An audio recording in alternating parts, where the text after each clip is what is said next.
هذا واحد لا جوجنا يرو aad u xanuunsanaysa oo gubatay maskax ahaan iyo jidh ahaanba xanuunsanaysa cagihiina ka curyaantay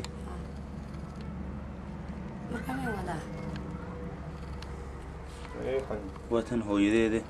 marka inantaa yar waxa weeye inantaa yar waa 14 jir aye gacanta wax ku siiya waxa ma qaadan karto waraabi ma taqaan haday gaajoonayso haday haraadinta iskugu mid iyadoo dherigsan beeyaysa iyadoo gaajoonaysa iska aamusan tahay headline BAC male waxaan anigu afka ka siiyo mooyaan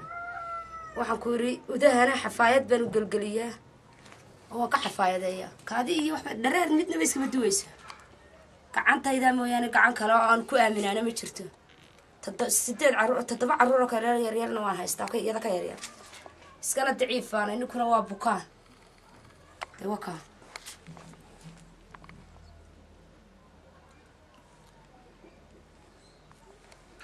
marka waxaan doonayaa walaalahayga muslimiinta wixii wax iga qaban kara daliya dibad bayna iga qabtaan kii ugu dhoofin kara kii ugu caawin kara kii dhakhtar geyn kara damid walba waxaan ka sugayaa ilaahay dartii baan ka sugayaa cagta maxaad uga xidhay adinka waxaan uga xidhay way isxoqaysaa haye marka iyadoo aan damiiray ku tiraahdo waa danqanaysa aan lahayn is xoqaysa darteed ayaan uga xidhay gacmaha iyo cagtaba si aan isku xoqin intay bogsanayso cagta maxaad uga xidhay adinka waxaan uga xidhay way is xoqaysaa haye marka iyadoo aan damiiray ku tiraahdo waa danqanaysa aan lahayn is xoqaysa darteed ayaan uga xidhay